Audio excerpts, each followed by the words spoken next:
SMT Nation, we back. We're going to be talking about this survey here.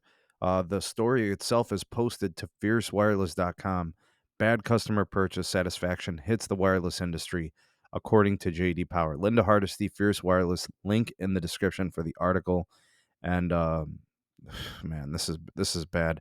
I'm going to explain why this is happening and how this is happening and exactly what it looks like to you, the consumer. Well reported that there are staffing shortages in many industries, and this often translates into bad customer experiences. According to the newest survey from JD Power, U.S. wireless purchase customer satisfaction is going down. All right, so the analyst group measured satisfaction with carriers across 4 purchase channels, compared the latest results, which they're calling Volume 2, with a similar survey they did called Volume 1. Those results were released in February. 4 purchase channels were phone calls to customer service centers, visits to the carrier stores, visits to the carrier websites, or the carrier mobile apps. Customer satisfaction was measured from initial contact to problem resolution. The Volume 2 study was fielded January of this year through June of this year, based on responses from over 14,000 customers. Nice size sample.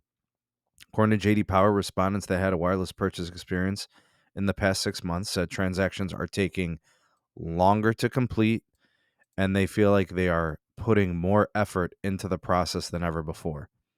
All right, so both of these are going to inconvenience the customer, thus leaving them with a sour taste in their mouth and overall feeling less satisfied.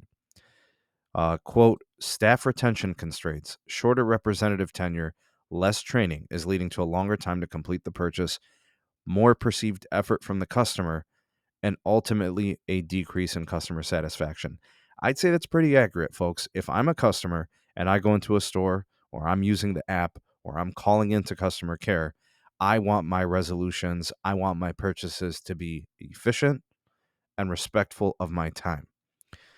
There are 3 categories of operators. Here are the changes in category averages from Volume 1 to Volume 2 based on a 1,000 point scale. MNOs are mobile network operators. That would be Verizon, T-Mobile, and AT&T. They decreased from 775 to 757 from version 1 to version 2. So as an industry, the overall customer satisfaction is decreasing. MVNOs are mobile virtual network operators. So we're talking about Crickets of the world, Metro, Boost Mobile. They went up from 804 in version 1 to 805 in version 2. So this is only good because it's not a decrease, but it's a negligible amount of improvement. You can kind of just look at this as them holding ground, right? Value mobile virtual network operators. So what we're talking about here are your track phones of the world, the straight talks, things like that. They went from 821 in volume 1 to 800 in volume 2. Right, those are quite the substantial decreases from the MNO, which decreased 2.3%. The MVNO went up 0.1%, and then the value MVNO right here, they went down 2.6%. All right, so these are important values to monitor as we move forward through the story. Looking specifically at the MNOs, T-Mobile down to 797, well above the segment average.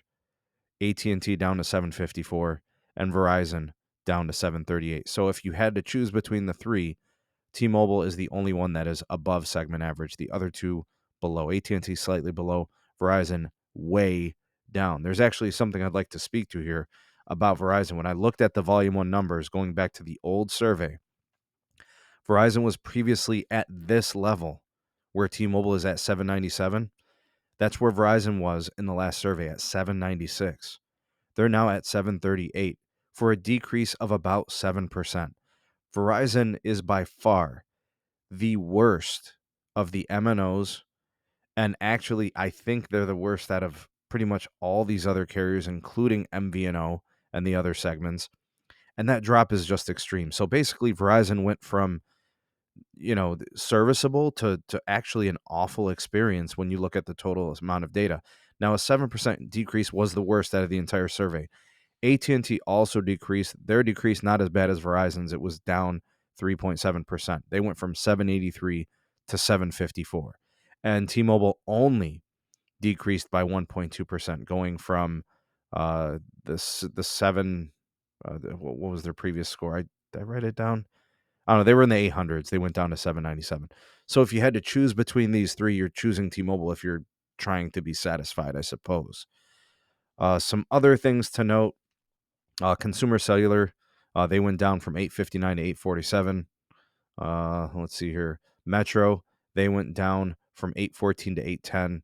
Cricket, they went. I think what did they go down to? What, 826 to 821? So they didn't. They're actually doing better. They're not as bad. So here's these MVNO numbers. Cricket, the best at 821. Metro at 810. Spectrum at 806. The segment average is 805. Xfinity and Boost way down below average. Boost, the worst of those documented there for customer care. Here is the value MVNO. Consumer Cellular 847, well above the segment average of 800. TracFone down at 784. Straight Talk down at 781. Okay, what are we taking away from this, folks? I guess there's a few takeaways. In terms of why this is happening, staffing shortages. Obviously, there are also layoffs. There are department consolidations. Workforces are smaller. Uh, and then, of course, companies are trying to be leaner and decrease payroll. So it's like two things kind of leading to that.